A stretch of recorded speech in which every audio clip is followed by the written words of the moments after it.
نبی علیہ السلام نے فرمایا بڑے بھائی بات سن لے، میں محمد عربی ایک دعوے سے بات تمہیں کر رہا ہوں. فرمایا تو اپنے ذہن سے یہ خیال نکال دے، میرے رب نے مجھے بتایا ہے تمہیں جو رزق مل رہا ہے اس بندے کے علم حاصل کرنے کی وجہ سے مل رہا ہے. بہت بڑی بات نبی علیہ السلام نے ہم کو سمجھائی. اگر ہم پورے 3 بھائی حافظ نہیں بن سکے تو ایک کو بنا دو. اللہ قسم ہو تمہارا بھائی حافظ بنے گا، تمہارے دنیا کے اندر رزق بھی اس کی وجہ سے تمہیں وافر ملے گا.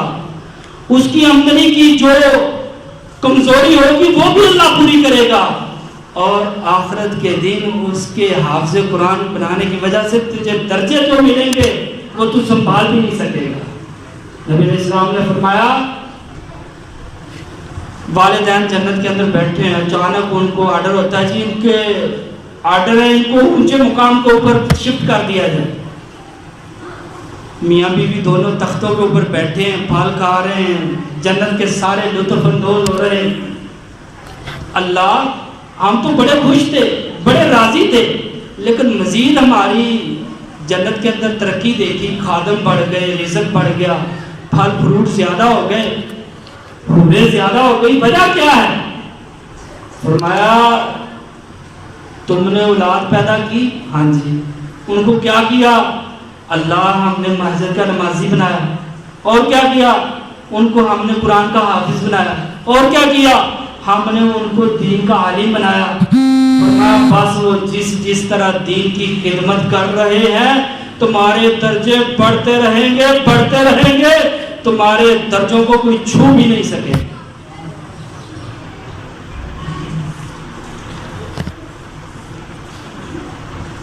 کیوں بھائی؟ اللہ نے اولادوں سے نوازا ہے.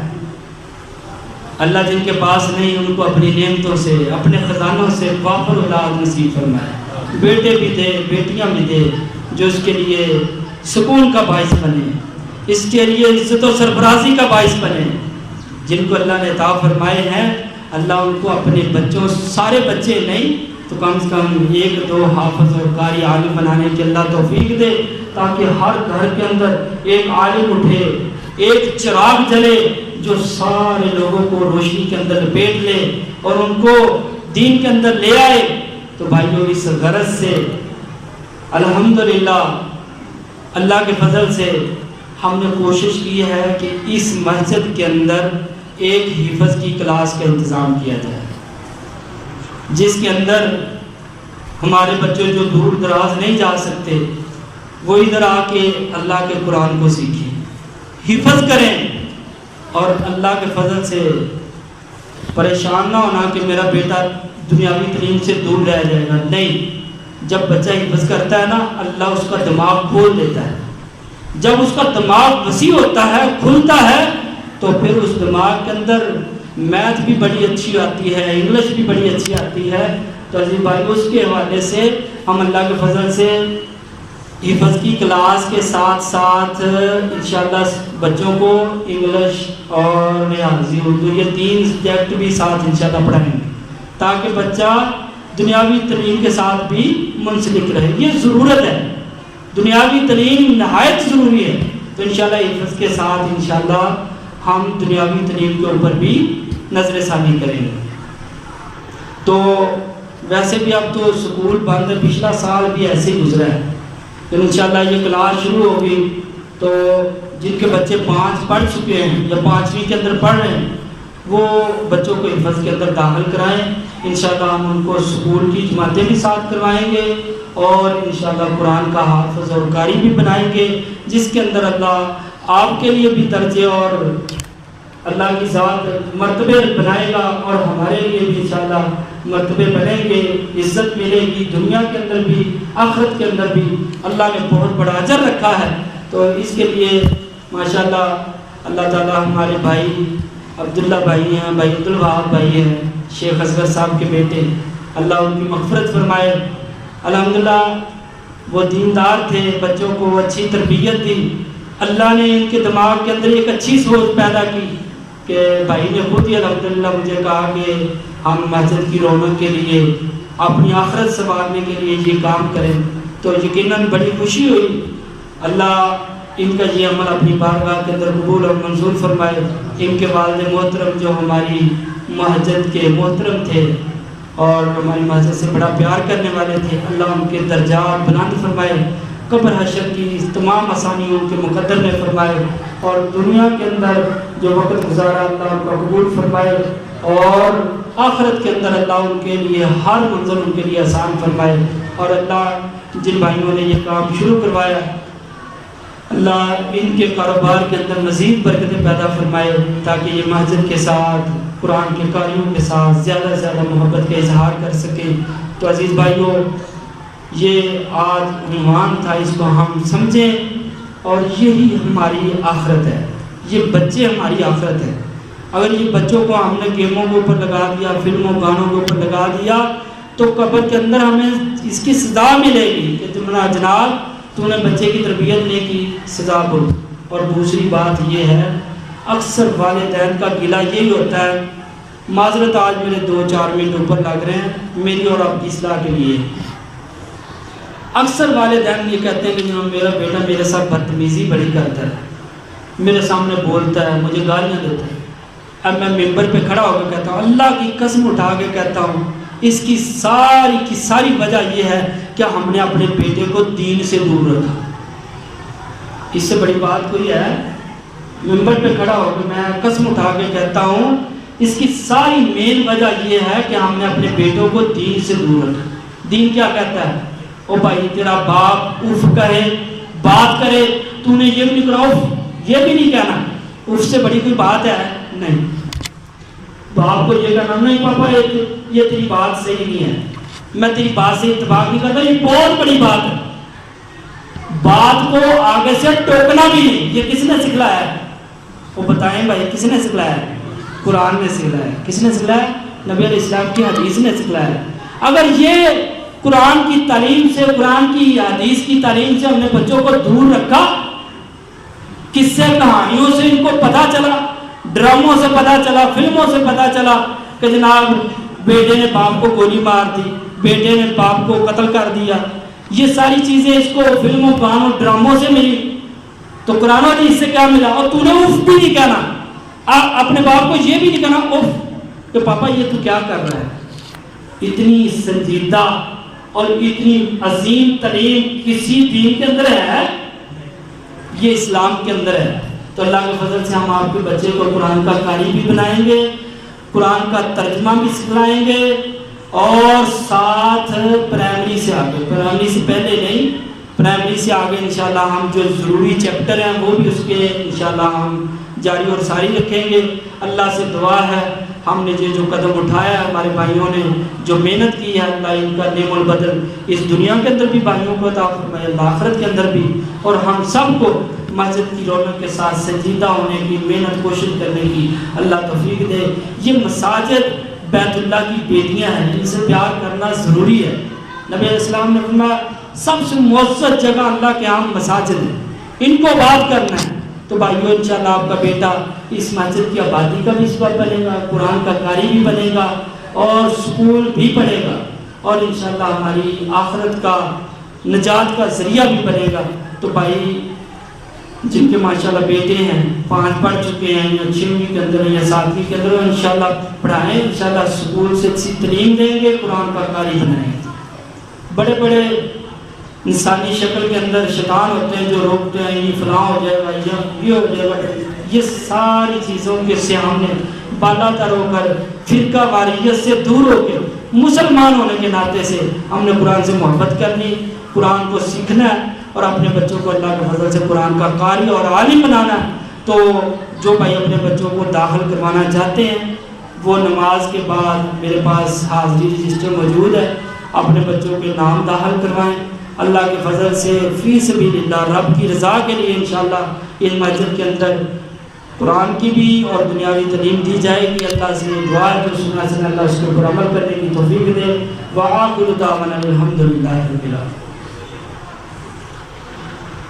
الحمدللہ وحدہ والصلاة والسلام علی اشرف الانبیاء والمرسلین اللهم صل على محمد وعلى آل محمد كما صليت على إبراهيم وعلى آل إبراهيم إنك حميد مجيد اللهم بارك على محمد وعلى آل محمد كما باركت على إبراهيم وعلى آل إبراهيم إنك حميد مجيد سبحان ربك رب العزة عما يصفون والسلام على المرسلين والحمد لله رب العالمين.